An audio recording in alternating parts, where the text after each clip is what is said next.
Hello. Today we are going to talk about respiratory system pathology. I'm Dr. Mohit, and we shall be discussing a few things today.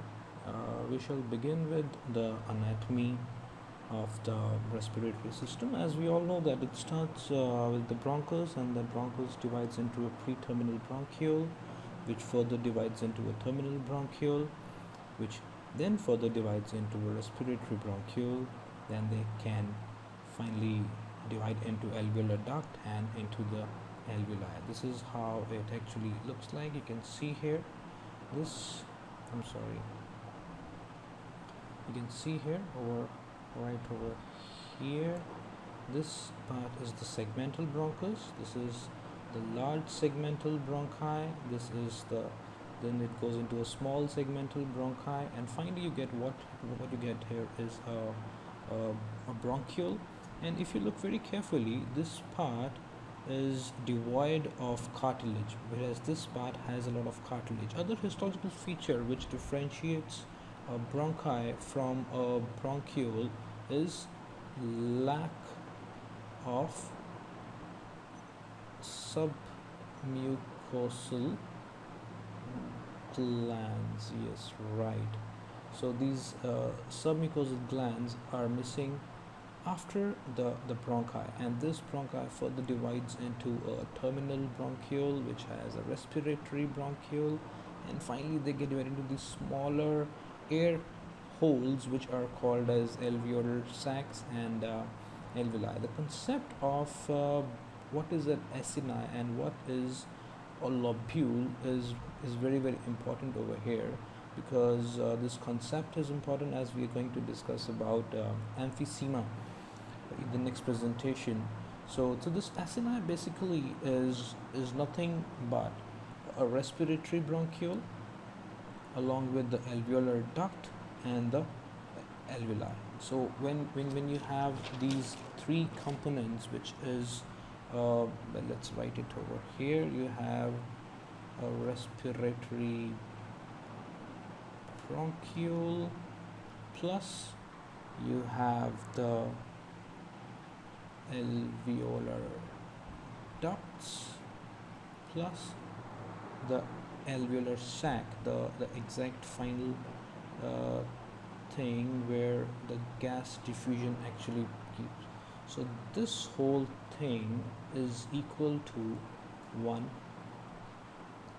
acinus. So these multiple of these things, you have a group of acini will be called as a lobule, whereas this part is called as the acini. So we have to understand this concept of acinus and lobule, and we should be able to differentiate between the bronchus and the bronchioles based on the histology as well. Now again, you can see over here, this is having the cartilage. This is the bronchi. I'm having the cartilage, smaller bronchi, which is about 15 generations, around 5 generations, and so on. And finally, it finally divides into these bronchioles, and you can see these outshoots from these bronchi, from these bronchioles.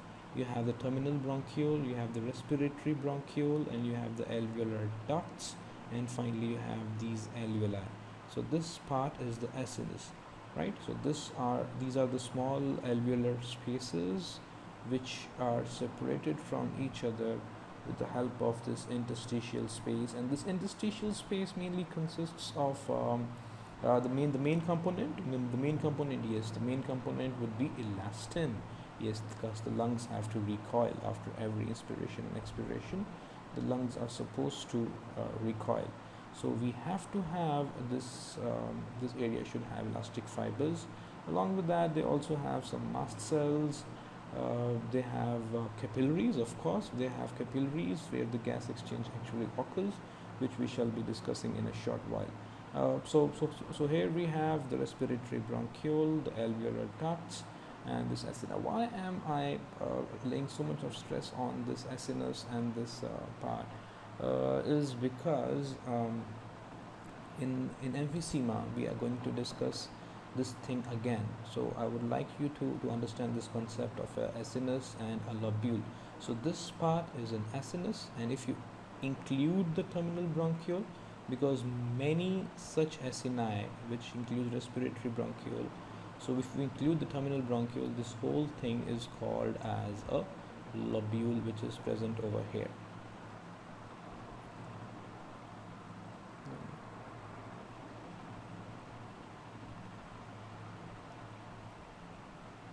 Right. At the same time, I forgot to mention over here, you can have a look at these small pores which are present here. These are the holes through which things can be exchanged between two alveolar sacs. That means the exudate, in cases of inflammation, it can come from this pore of Kohn and may go into this alveoli and this alveolus, and things, the bacteria can so that is how things can actually get, they get distributed, they get disseminated throughout the whole acinus and throughout the whole lobule, and finally may involve the whole lobe. Lungs anatomy, as you are quite pro in the anatomy part, we have right lung, which is comprised of 3 lobes. We have left lung, which mainly has an upper lobe and a lower lobe. Yes, they have 2 lobes. So we have 2 fissures in the right lung, and we have 1 fissure in the left lung. The weight of the lungs is around 1000 grams, around 1 kg. So that makes it slightly easy to remember. I'm just rounding it off to a nice figure. Lobes, right, we have 3, we have 2 in the left. Segments, we have bronchopulmonary segments, you have the bronchi, you have pulmonary and bronchial arteries. Bronchial arteries and the pulmonary arteries are they actually follow the bronchopulmonary segments. The veins are slightly independent. At the same time, you have the viscera, which is you have the pleura, which is visceral as well as parietal. And one important thing which on autopsy we have always been hearing, that the pleura should be glistening, that it should be shining, a brightly shining lung. So this visceral pleura should be quite a shiny thing, which we should be looking. If it is not shiny, if it is having some kind of haziness or some kind of it is not really clear, it's not really glistening, that we have to look for some reasons why it is not glistening. Then we have the nerves. Now, what happens if, let's say, the weight of the lungs increase? Let's say the weight of the lung, normal weight of the lungs is you have somewhere around 550 gram is the right lung, and you have the 450 gram is the left lung. Now let's say if the weight of the lung increases to around 2000 gram, what will happen? What do you think is the reason?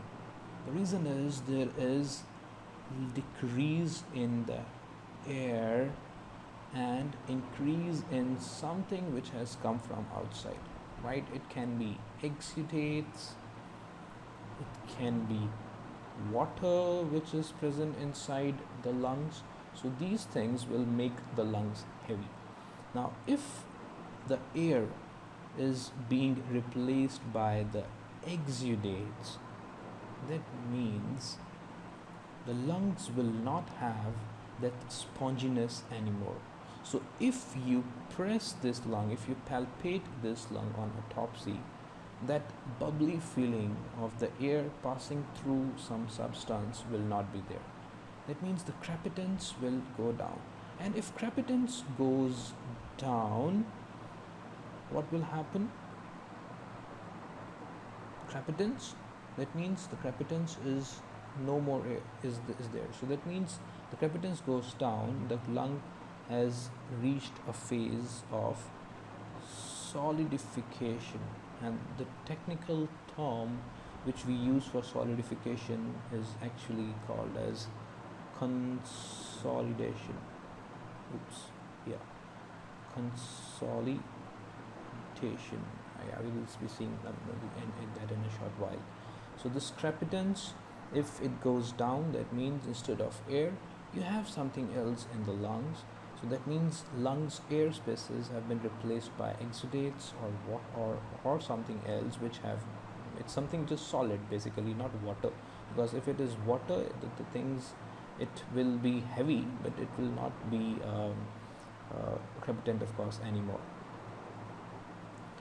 Now you have these histological section in which you can see different bronchioles, terminal bronchioles, alveolar ducts, alveoli. Should be able to differentiate on histology. Two important things which we have to mention here are this type 1 pneumocytes, type 2 pneumocytes. You have type 1 and type 2 pneumocytes. Type 1 pneumocytes are the ones which are lining the alveoli. So in a respiratory tract, in a bronchial tree, it starts all the way from the bronchus, which mainly comprises of the columnar pseudostratified ciliated epithelium. But as it goes down, it turns into cuboidal, and finally into the alveoli. It is mainly a flattened epithelium, which is quite similar to a squamous epithelium, and that flattened epithelium is basically called as a type 1 pneumocyte. These type 1 pneumocytes are the ones which are lining the alveoli, and please do not commit this mistake that these type 1 pneumocytes are the one which secretes surfactant. The surfactant is produced by type 2 pneumocytes. Yes, the type 2 pneumocytes, which are granular cells. They look like macrophages, but they're not exactly macrophages.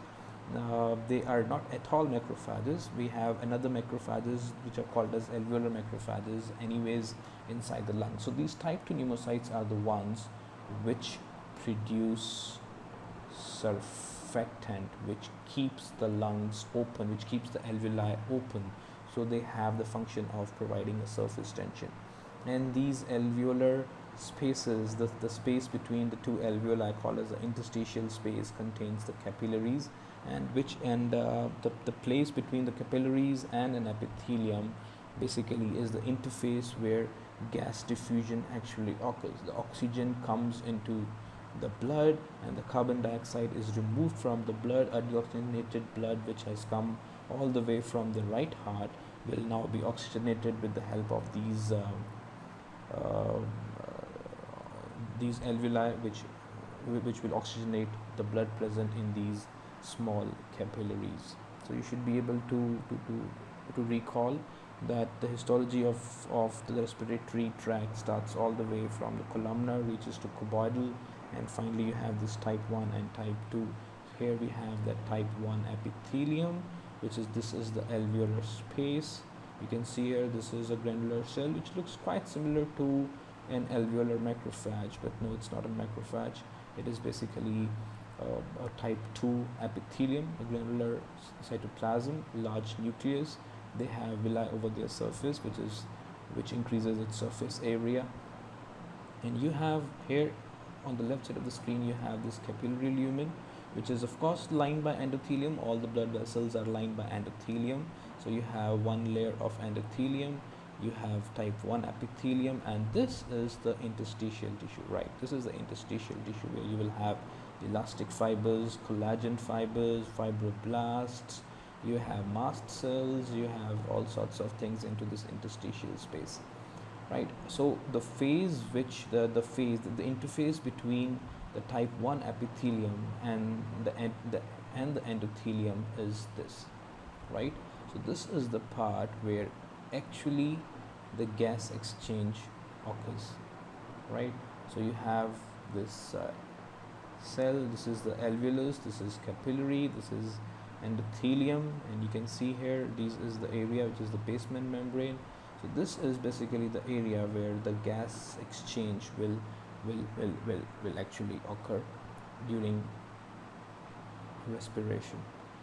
Yeah, we know about the embryology. It basically starts from the ventral wall of the foregut. You have this esophagus here. It divides into these lung buds, and they finally have around 6 weeks. They even have a trachea, and this trachea first divides into the right lobar bronchi and you have the left lobar bronchi. The first thing which divides is the right lobar bronchi. And if you see very carefully, if I have to look at this angle, the angle which is from the trachea, and then you have here, this angle is, well, not exactly a 180 degree, but it's quite an obtuse angle, quite close to 180 degrees. So it's quite close to 180 degrees, whereas this angle is almost a 45 degree angle. Now, what is the significance of this? Yes, the significance is during aspiration or during lodgement of any foreign body. There are more chances of the foreign body going into the right side of the lung than in the left side of the lung. So, because and that happens, we should be able to explain why things go into the right side of the lung and not in the left side of the lung. This is because this angle at the time of division of the trachea into the respiratory bronchi, the right lobar bronchi and the left lobar bronchi, at that time this is quite a 180 degree angle, whereas this is quite an acute angle. So there are more chances that the foreign bodies get lodged in the right side of the lung rather than in the left side of the lung. So foreign body lodgement is the main concept which you have to understand when we talk about the angles of right and left bronchus, right and left bronchi to the trachea. A wonderful chest x-ray. It looks amazing. It is very nice. You can see the costophrenic angles, you can see the heart shadow, you can see them nicely lucent. This is very a nicely lucent lung field which looks amazing. And you can also see now this lucency comes because of the air.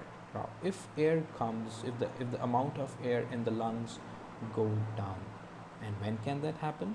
The amount of air in the lungs may go down when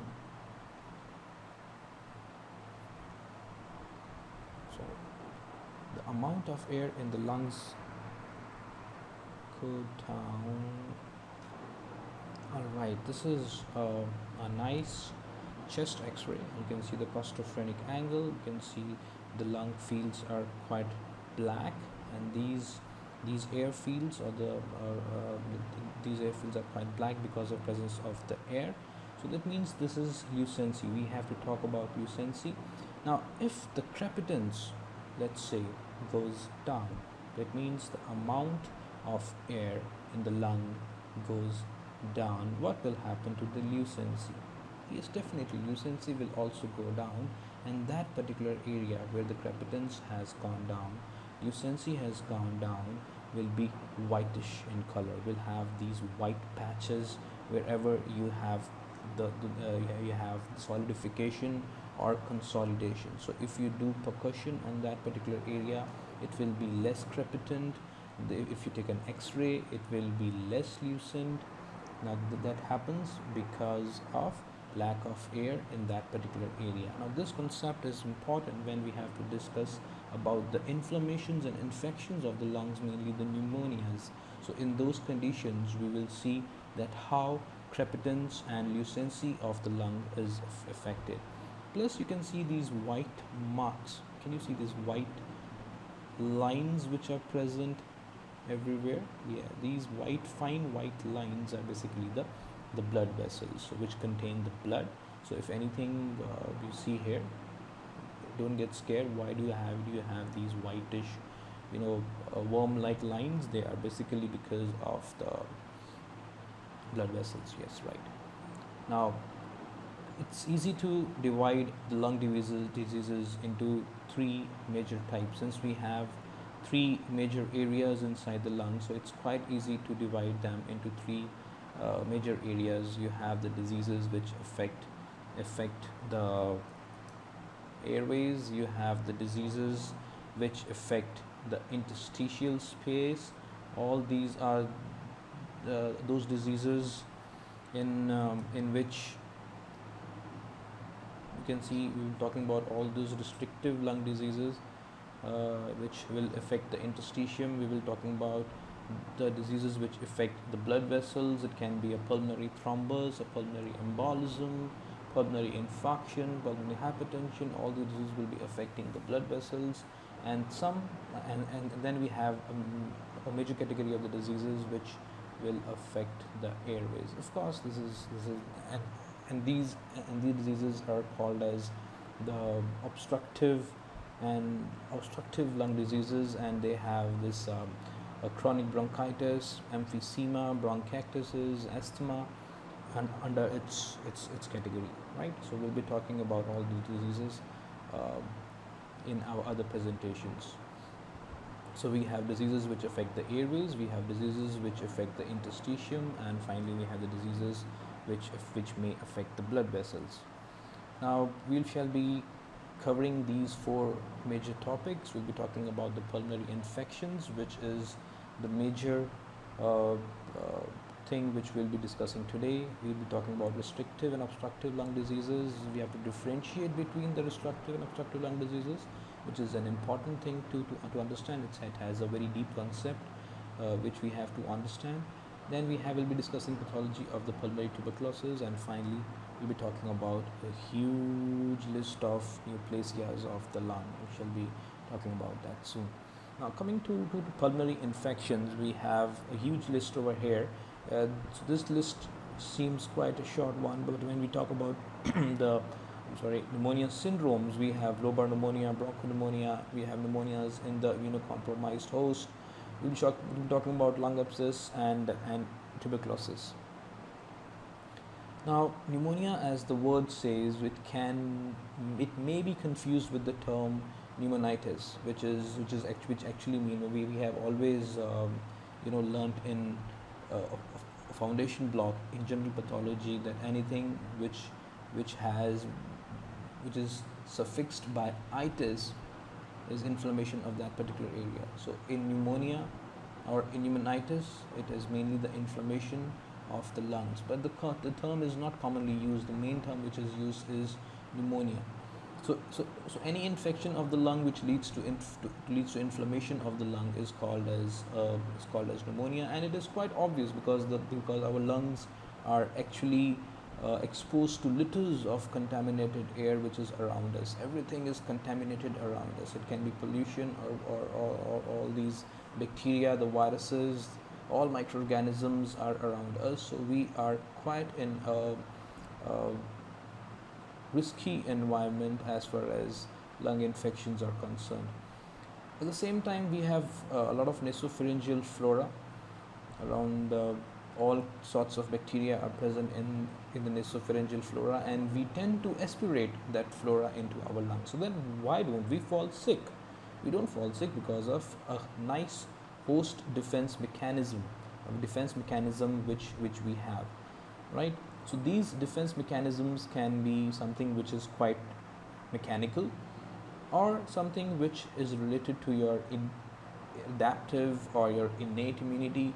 So if you have anything which goes wrong in any of the lung diseases, you may have some kind of loosened or weak defense mechanisms, and you are predisposed to lung infections more than the normal counterparts. So these are all those host defense mechanisms which are more or less mechanical. In the nasopharynx, you have the nasal hair, you have the turbinates, mucociliary apparatus, immunoglobulin secretion, because it is a mucosa, so we'll have immunoglobulins A, basically IgA secretion, and this mucociliary apparatus is basically they produce mucus and will trap down whatever things gets into your lungs and will try to throw it out. Cilia will have the same function. They move actually in a retrograde fashion, and they will throw out the things if they enter your lungs. You have saliva, sloughing of epithelial cells, local complement production, interference from resident flora.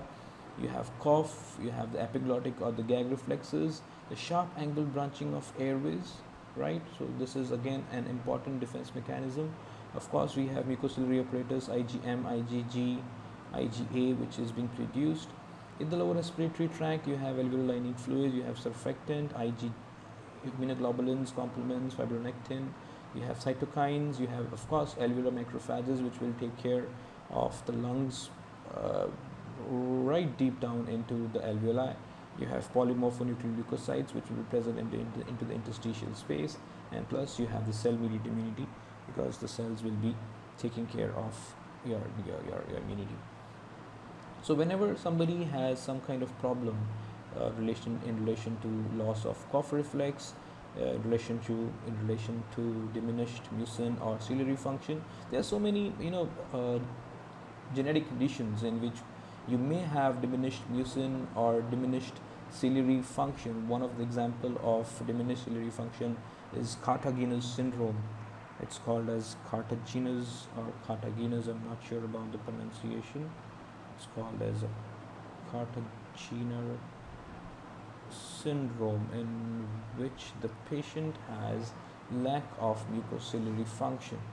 So cough reflux, when is gone, if the patient is, let's say, comatose, or the patient is under anesthesia or under the effects of alcohol, so all these things will actually predispose the patient towards pneumonias. Again, we have alveolar macrophage interference, which we have discussed earlier. So they will be able to interfere. So anything which happens, something which goes wrong with the alveolar macrophages, if something is interfering with the alveolar macrophages, they will be predisposing, because alveolar macrophages, as we all know, in all the organs, macrophages. I would like to mention here that lungs basically have their own macrophage system called as the alveolar macrophages. There are only a few organs which have their own alveoli, which have their own macrophages, and lungs are one of them, because we don't really have time for the monocytes to come there and then they get converted into macrophages. We better have the soldiers which are already fighting there, rather than hiring whenever they are required. Anything goes wrong with the vascular flow, anything goes wrong with the bronchial or the airflow, anything which goes wrong with the blood vessels. Of course, when you have some obstruction in the blood vessels, it will lead to ischemia, and of course ischemia leads to infections. You have bronchial airflow, when any kind of obstructions will also may lead to pulmonary inflammations or pneumonias. Some general principles or basic consideration, as I have discussed earlier: pneumonia versus pneumonitis. Pneumonitis is no longer used, so the major term which is used is basically pneumonia. Now you have to differentiate this from a lot of things. Can be injuries, obstructive diseases, restrictive lung diseases, vascular diseases, and so on. Why do we have to differentiate? Because almost all of these diseases may lead to pneumonias. So any kind of injury to the lungs, any kind of obstruction to the lungs, all these obstructive lung diseases, chronic bronchitis is known to cause pneumonias. Bronchiectasis is known to cause pneumonia. So all these obstructive lung diseases predispose a patient to pneumonias. You have restrictive lung diseases, you have vascular disease, so you have to differentiate. So this patient was not basically having pneumonias. This patient was having pneumonia because of vascular disease, or this patient was having pneumonias because of obstructive lung disease, or this patient may be having pneumonia because of a restrictive disease, and so on. Now, the second thing which we have to discuss under this category is our neoplasms, the lung tumors. There's a big list of neoplasms of the lung. Now, we have always heard, that inflammations can lead to neoplasm, inflammations can lead to tumors. Yes, right. This may happen here as well. You may have these inflammations which may lead to, metaplasia, which may lead to dysplasia, and finally it will lead to neoplasms. But we have to understand this concept that pneumonias are by no means a pre-neoplastic condition. You may have a bronchopulmonary dysplasia or any kind of dysplasia which may happen inside the lung, which may lead to neoplasm, but should not say that pneumonias may actually lead to neoplasm. That's not really right.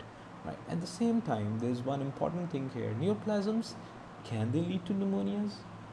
Oh yes, neoplasms can lead to pneumonias because they can lead to obstruction, and we have seen that obstruction can lead to pneumonias. So all these neoplasms which are actually large enough and they are blocking an airway, those sort of neoplasms can lead to infections, inflammations, and may also lead to atelectasis of that particular lobe of that, or that particular segment of the lung.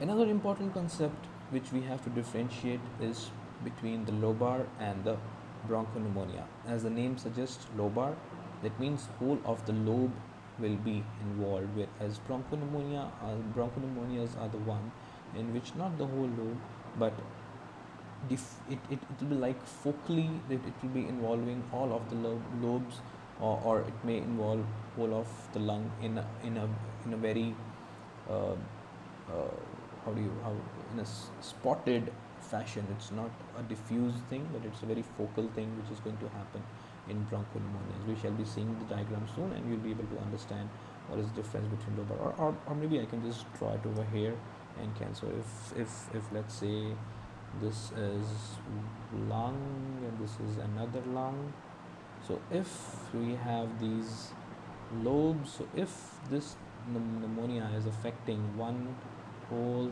thing over here, the whole thing is getting involved, that means this is a lobar pneumonia. But if it is going to affect lungs like this in a very spotted fashion like this, that means we are talking about the bronchopneumonias. This is lobar pneumonia, whereas this is the bronchopneumonia. Now if we say that this particular type of inflammation or this type of pneumonia will lead to lobar pneumonia, or this type of pneumonia or this type of organism will lead to bronchopneumonia, that won't be right, because lobar pneumonia may start like a small patch, right? So if it starts like a small patch and will have appearance which is quite similar to a bronchopneumonia. At the same time, bronchopneumonias, when they are really at a bad stage, they may merge into each other. Slowly they will merge into each other, and once they merge into each other, whole of or the segment of the lobe may appear to be affected and will have a picture quite similar to a lobar pneumonia. So we don't have, it's just basically an anatomical or a radiographic classification to differentiate between lobar and bronchopneumonia. Clinically, they don't really have any much or therapeutic significance is not really there. Second thing which we have to discuss is the second concept is interstitial versus alveolar pneumonias. Interstitial pneumonias are the ones which basically affect the airspace. So if this is your alveoli, these are the alveoli, and you can see this will be having some interstitial space between. So this is the interstitial space, and these are the alveoli. So if the pneumonias are affecting this interstitial space, they are called as the interstitial pneumonias, whereas when they affect the alveoli, they are called as the alveolar pneumonias. I'm really sorry for the bad diagrams. I'm not really used to these digital pens yet, but slowly I hope I'll improve.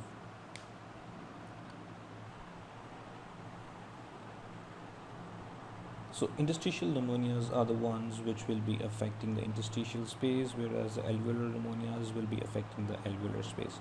What kind of organisms may lead to interstitial pneumonias, and what can lead to alveolar pneumonias? It's a general principle that all the bacterial infections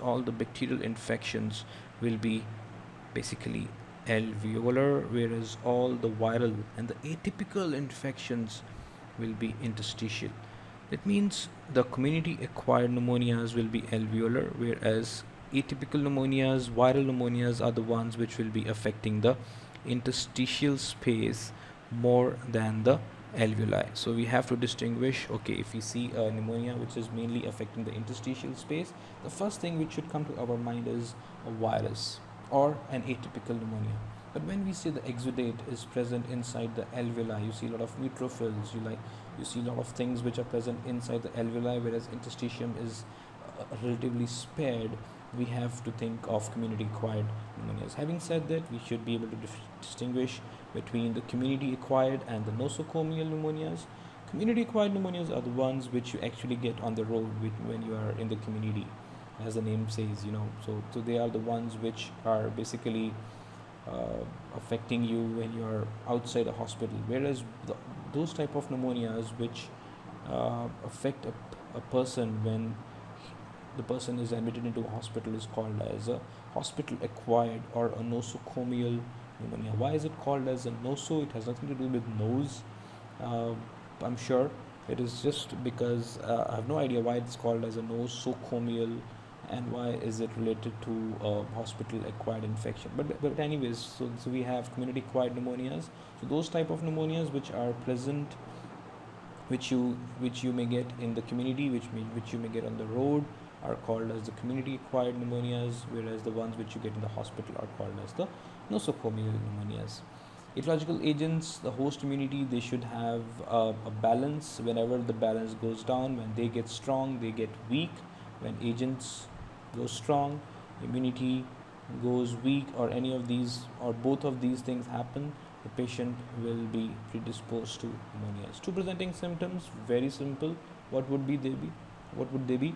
Two presenting symptoms will be fever, because it's an infection, and second one will be cough. Yes, right. So they will be having fever and cough. Two diagnostic methods which are really important to diagnose these conditions. The first one would be blood culture, and the second one would be a chest X-ray. And here I would like to give this kind of an end note here, that any organism can cause pneumonia. Any organism, any microorganism basically can lead to pneumonia. The clinical spectrum of the disease may range from an acute stage to a chronic disease. So they can but this acute things will finally lead into a chronic disease sooner or later. Talking about the histological spectrum, there will be a lot of things which you may see in all sorts of pneumonias. You may see exudate, which is fibrino-purulent alveolar exudate. It means there is involvement of the alveoli. Along with, you see purulent, that means you have a lot of neutrophils, you have a lot of pus, you have a lot of necrotic debris going on. Then you have a lot of fibrin which has come here. When you see fibrin, that means we're talking about the exudate, right? When you say about the exudate, what is the second thing which you have to distinguish the exudate from? Yes, that's called as a transudate. Transudates are basically the ultrafiltrate, right? They are the ultrafiltrate whenever there is increase in the hydrostatic pressure within the blood vessel. So that increase in the hydrostatic pressure will cause ultrafiltration, and that ultrafiltration will lead to transudate. So it is just a filtration under pressure. So when you filtrate under pressure, you do not expect there will be no cells. There will be no cells, means no inflammatory cells. There will be no protein. Whereas in cases of exudate, what happens is, this is the capillaries. These capillaries will have inflammation, they will be damaged, the things will leak out. So they will have RBCs, they will have inflammatory cells, plus fibrin. Protein will come out, and if protein comes out, it will make it heavy. So when that particular fluid inside the alveolus becomes heavy, it means there is increased specific gravity, which will be more than 1.020. We have discussed all these things when we were talking about transudates and exudates during hemodynamics in the foundation block. Whereas in cases of transudate, the specific gravity will be less than 1.020, if you remember, right? So this is how we have to differentiate. This is an inflammation. So when it is an inflammation, you expect a lot of inflammatory cells, you expect RBCs, you expect fibrin, because there is damage to the wall. So when these things happen, it will lead to fibrinopurulent alveolar exudate, mainly seen in the acute bacterial pneumonias. If you see mononuclear, that means only the chronic inflammatory cells, mainly the lymphocytes, you see macrophages within the interstitium. So we have infiltrates within the interstitium, mainly comprises of the mononuclear cells. We have to think of viral, as I mentioned earlier, or other atypical pneumonias. So we don't talk about acute bacterial pneumonias anymore. We talk about viral or atypical pneumonias. If you see granulomas and cavitation, they will be commonly seen in chronic pneumonias. Now this word chronic pneumonias, all the pneumonias are basically chronic. So we don't have any specific category called as chronic pneumonias. So this term is more or less a misnomer. So those type of pneumonias which have granulomas, cavitations, we have a huge list again here. The common ones are tuberculosis, histoplasmosis, coccidioidomycosis. All these are the ones which may lead to chronic pneumonias, which comprise of granulomas and cavitation. Now, acute bacterial pneumonias, as we have discussed earlier, will have two anatomic or radiographic pattern, which is called as a bronchopneumonia and a lobar pneumonia. This is how it is. This is a bronchopneumonia. You can see they have a focal pattern of involvement of the lung. They may involve more than two lobes. They may involve the whole of the lung, but this is a very patchy. It's a very patchy distribution which you can see here, as compared to a lobar pneumonia. The whole of the lobe is affected. Now, having said that, if I say affected, what do you mean by the word affected? This part is affected. This part is affected. Here you can see this is pink, this is red, but that's not how the case actually would be in an autopsy. So if this is red, that means this part of the lung is having lots of exudates within the alveoli. This part of the lung will have lots of exudates within the alveoli. That means there is no air in this part of the lung. So when there is no air in this part of the lung, it is almost equal to a solid organ. Lungs are not solid organs, lungs are spongy organs. But if you see here, they will appear as if they are solid organ, which is called as consolidation. And in reference to pneumonia, we also have a term called as hepatization. Hepatization, because hepatization means they look quite similar to the liver. They on palpation, they feel quite similar to the liver. So in bronchopneumonia, you have a patchy distribution of inflammation which may involve more than one lobe, whereas lobar pneumonia, part or all of a lobe is affected.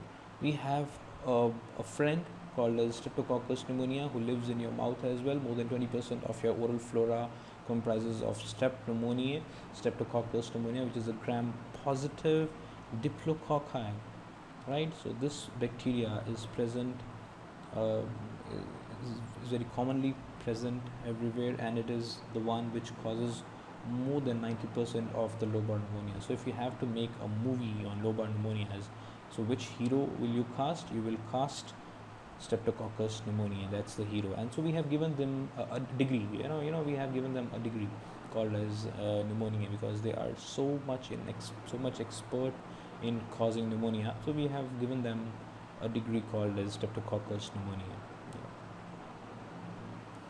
Now this is a list of classification of pneumonias. You have a lot of things which you can see here. They are community acquired pneumonias, you have community acquired atypical pneumonias, you have nosocomial or the hospital acquired pneumonias, you have aspiration pneumonias, chronic pneumonias, necrotizing pneumonias, which may lead to abscess formation, and finally the pneumonias in the immunocompromised host.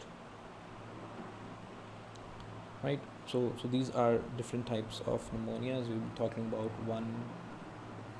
of we'll be talking about all of these one by one in a short while. Now talking about pneumonia syndromes, we have different culprits now, who the etiological agents which we have to discuss. Community acquired acute pneumonia, we have community acquired atypical pneumonia. The ones which cause community acquired acute pneumonias are, now this word acute, they're not really acute, they take a long time to develop, but they take a short time to develop, so that is why maybe they're called as acute.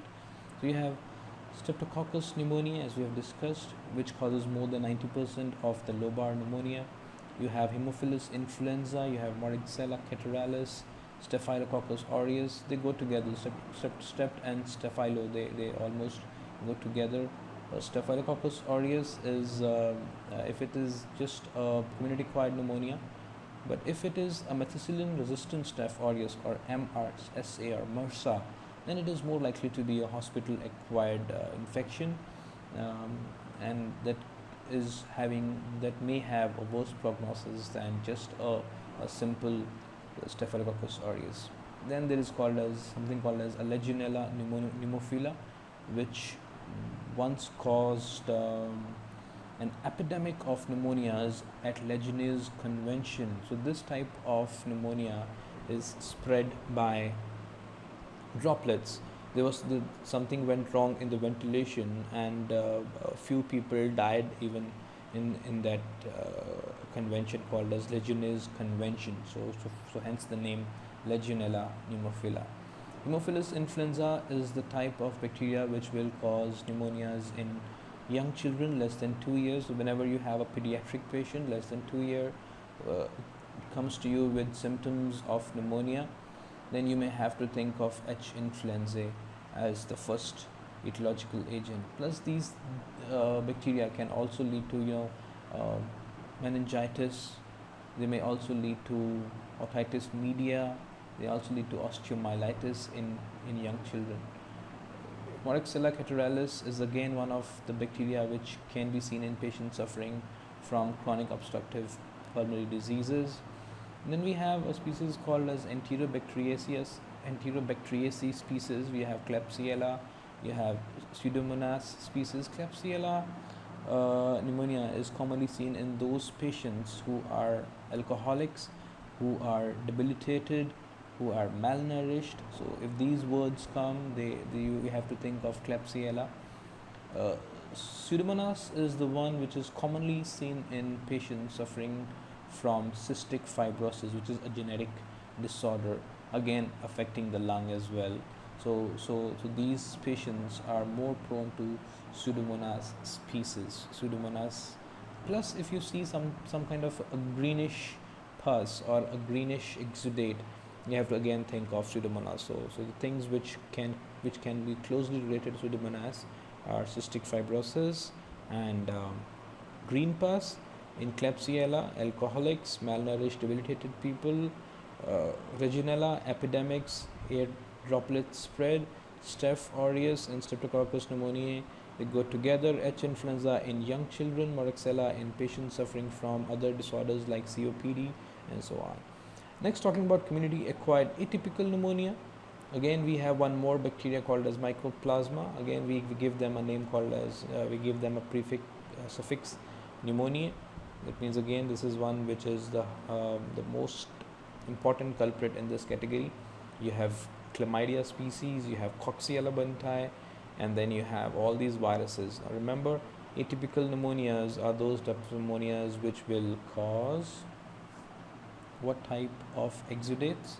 The type of exudates will be in the interstitium. Yes, they will be causing exudate in the interstitium, whereas these types of pneumonias will cause exudates in the alveoli. So they will lead to alveolar exudates, whereas they will lead to interstitial exudates. The third category is the nosocomial pneumonia, the ones which are acquired in a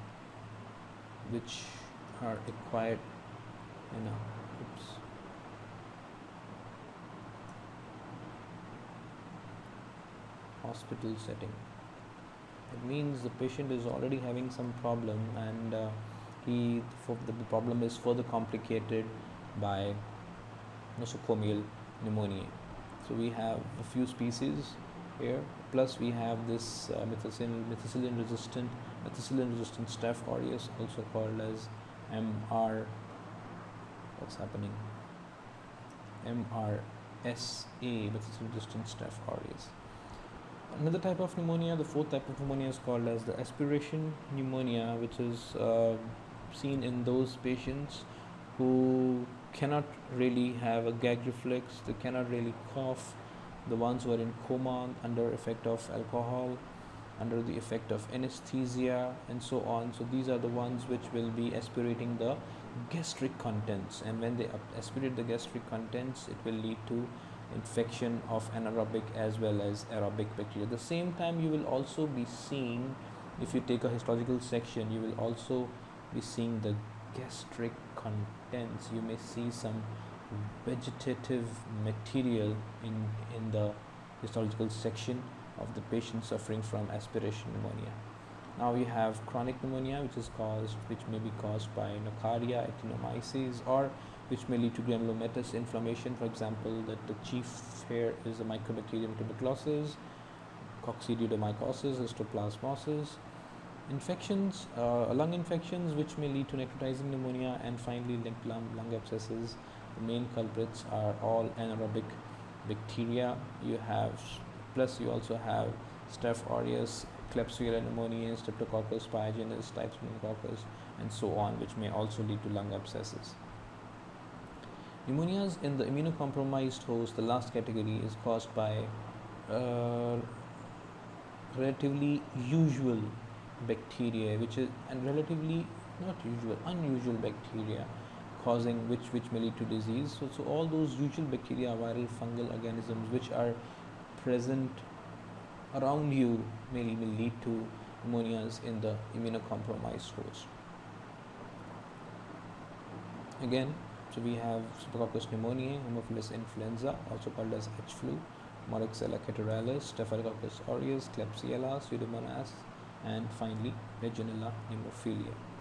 The classic lobar pneumonia, as we have discussed earlier, a lobar pneumonia, which affects whole or part of the lobe.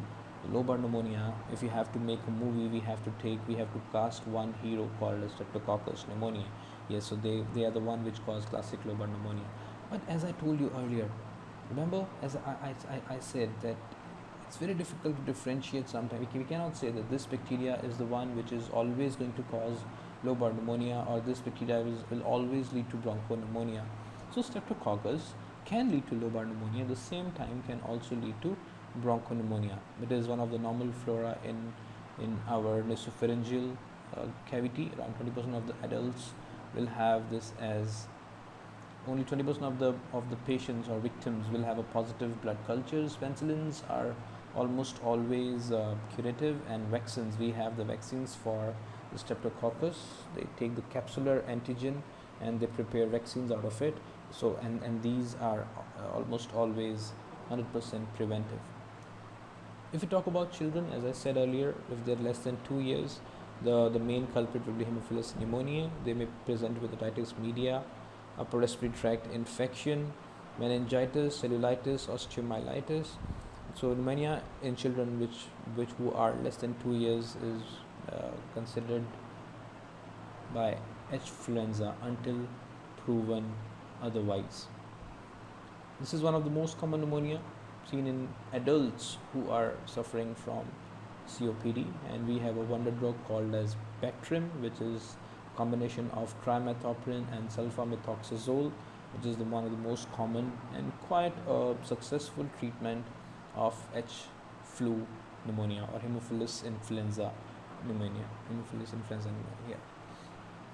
Now coming to the pathology part of the pneumonias, when we have to discuss the spectrum, the anatomic or the radiographic spectrum of the pneumonias. Talking about lobar pneumonias, they are the ones which will involve the complete lobe or may also involve more than one lobe, 20 to 50 years, is the common age group. Adults mainly are the ones who get affected, and the main star cast is Streptococcus pneumoniae.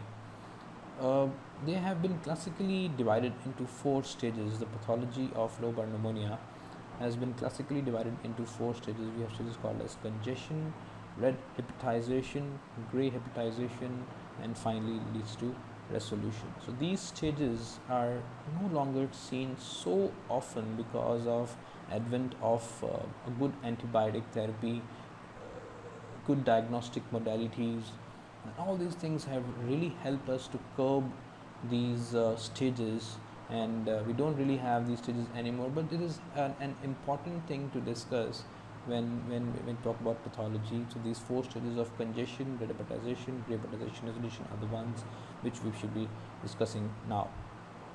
Here we have a specimen of the lung which shows two lobes, so it most likely is a left lung. You can see this part.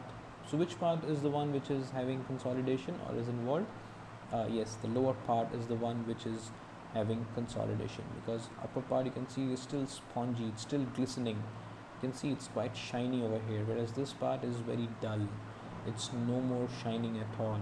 And you can see the whole of the lobe and have a nice demarcation zone which is basically demarcated by the fissure. Yes, the fissure of the lung is the one which is demarcating these two lobes, and you can see this part of the lung is completely affected.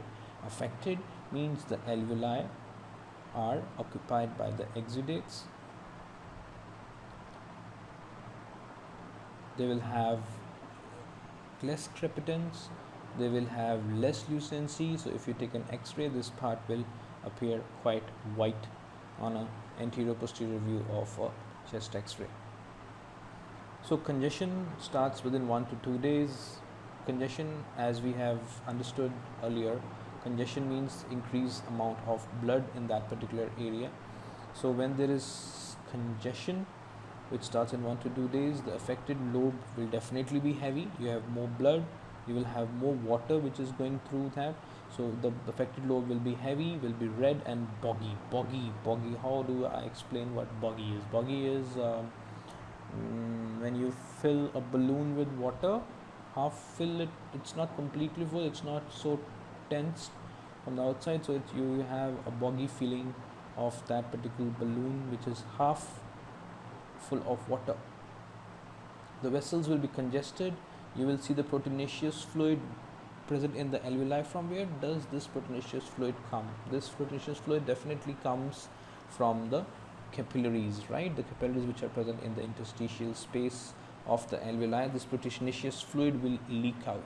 So if the fluid leaks out which contains protein, we will call it transudate or exudate.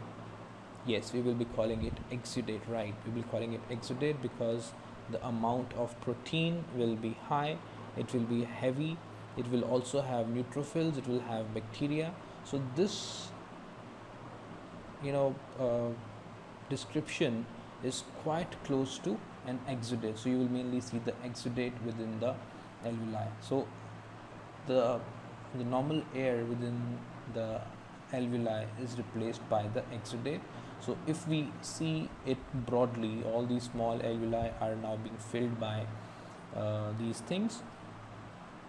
So definitely the lungs will be having a hepatization which will be initially red, which is called as a red hepatization, which starts within 2 to 4 days. Alveolar spaces will be full of neutrophils, red cells, and fibrin. Fibrin is the protein which now comes out.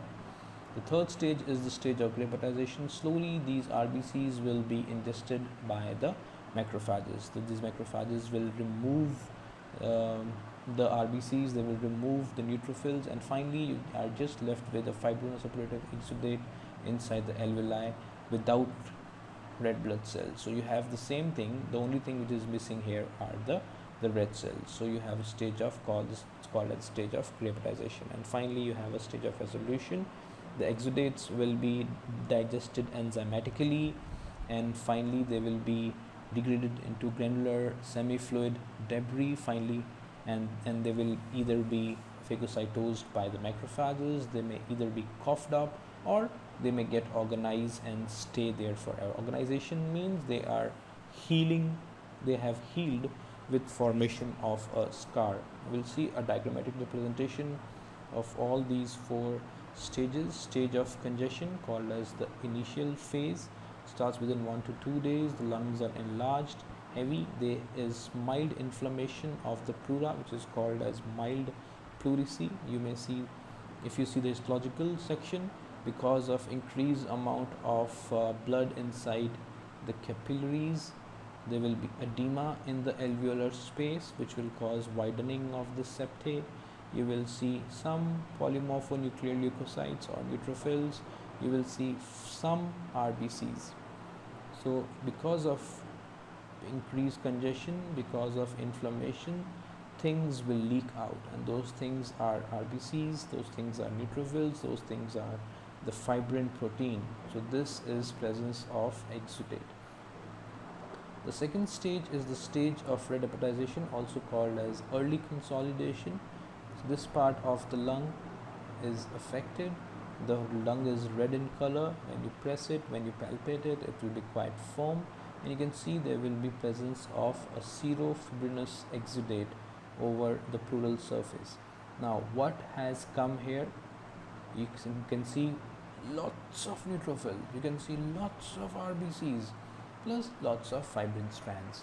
They will again replace the air, and they will occupy the alveolar spaces. You can see a lot of polymorphonuclear leukocytes and RBCs and fibrin, which is present in the alveolar spaces. Third stage is called as stage of gray hepatization, which is also called as a late consolidation stage, which lasts for 4 to 8 days. The lungs are firm and gray. You will see instead of serofibrinous, now you have only fibrinous pleurisy. Macrophages will mainly take over. RBCs will be digested. Fibrin is quite dense over here.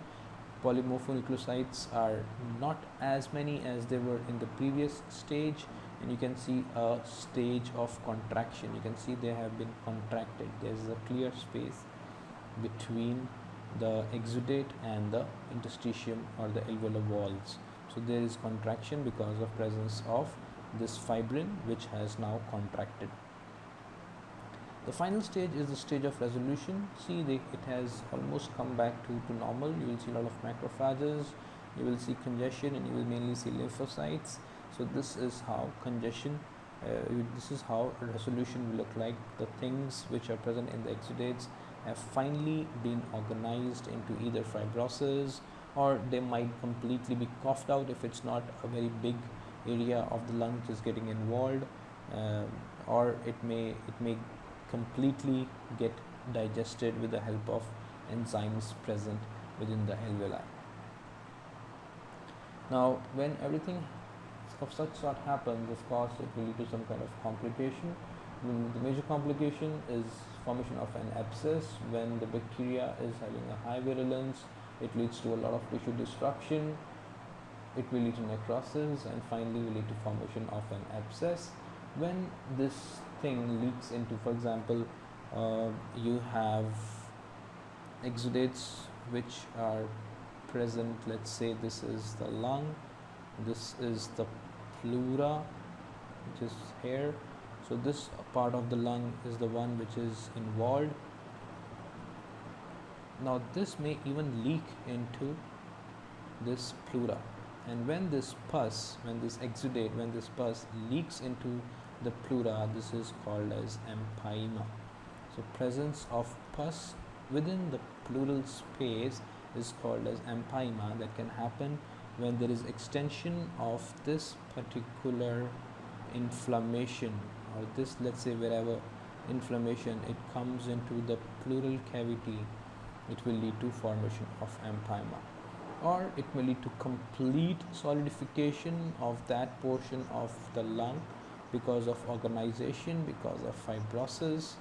So that part of the lung becomes almost useless, right? So that part of the lung become completely useless. This is called as consolidation. There may be dissemination of inflammation by hematogenous route, and when it comes into the blood, it may go into the brain and can lead to meningitis. It may go into the joints and may lead to arthritis. It may go into the walls of the heart and may lead to infective endocarditis.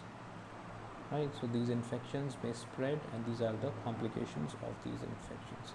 Now, a nice chest X-ray which you can see here. So what do you see here? A lot of people during my lecture, a lot of you they mentioned that this is involvement of the upper lobe,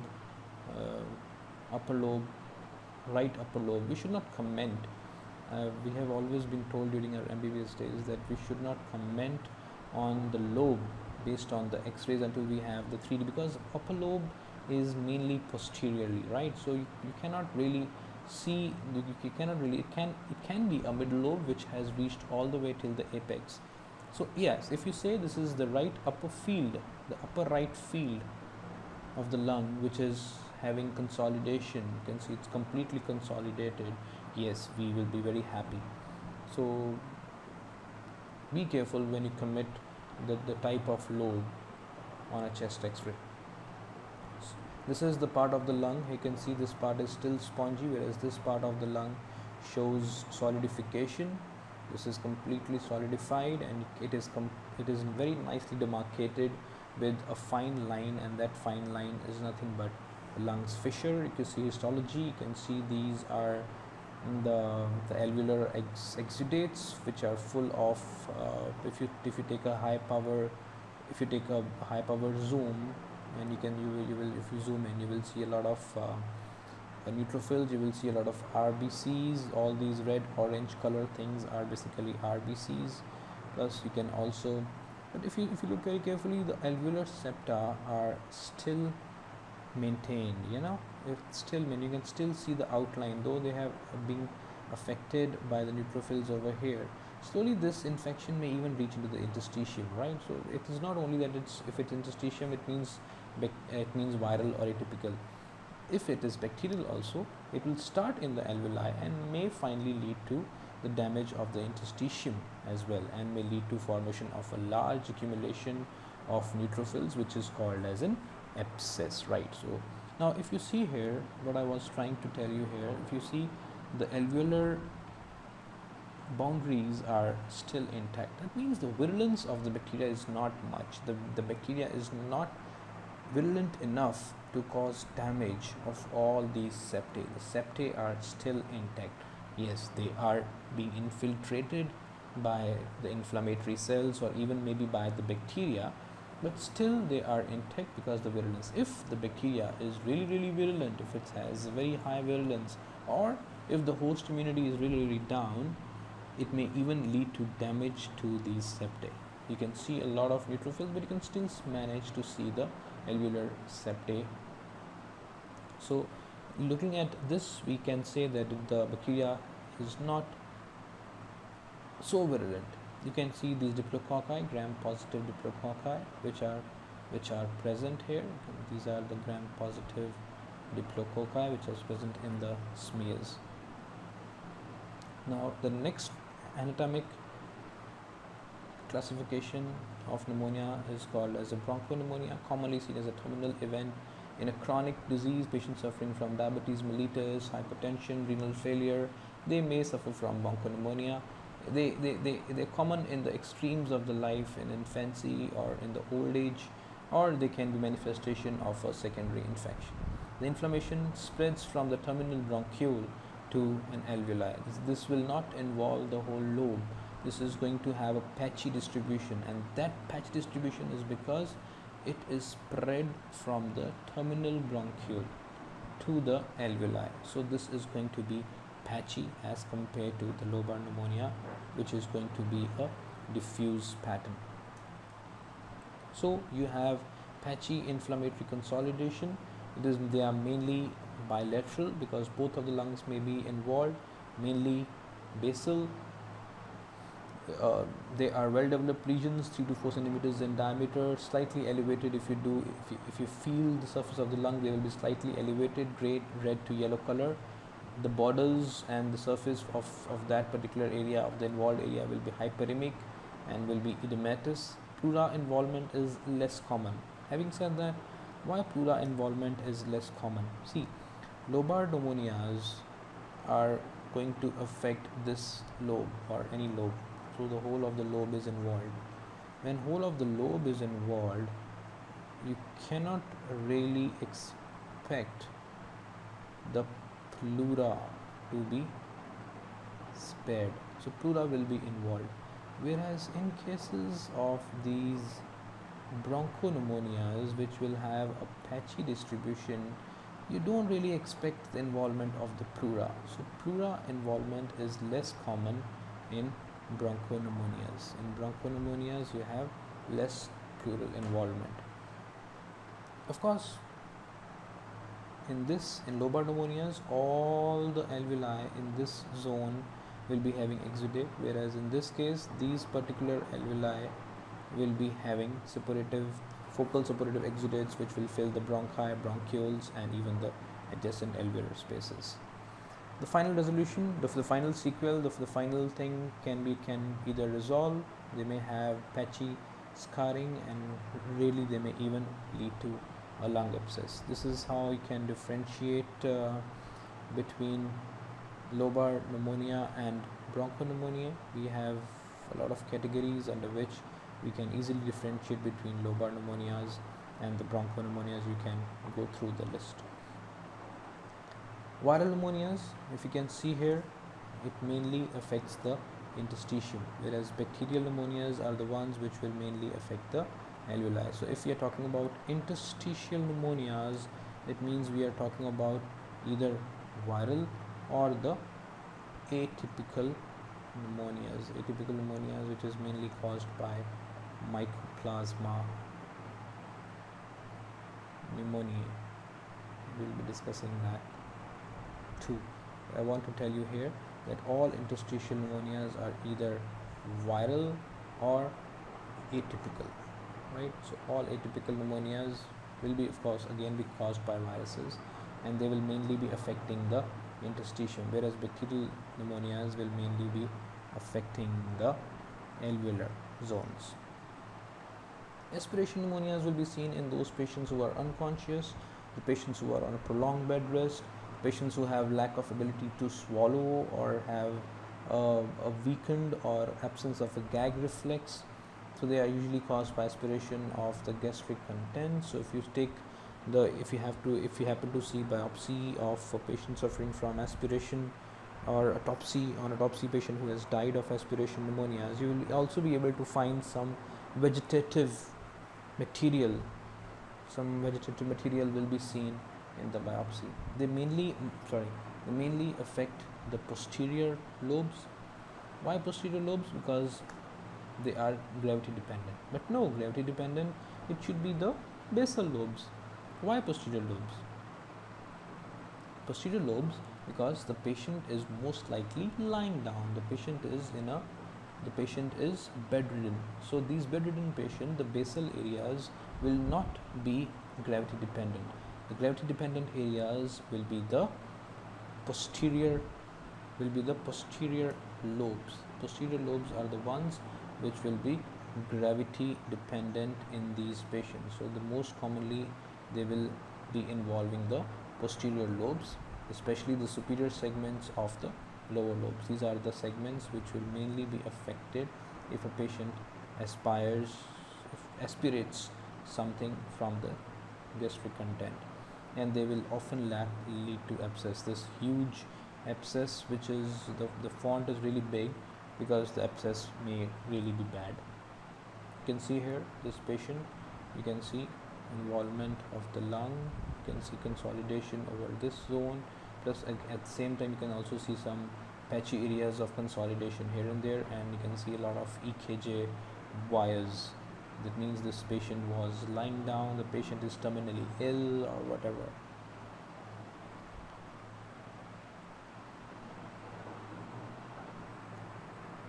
So with this we end our presentation. Lung abscesses will be taken up in the next presentation. Thank you so much for your time.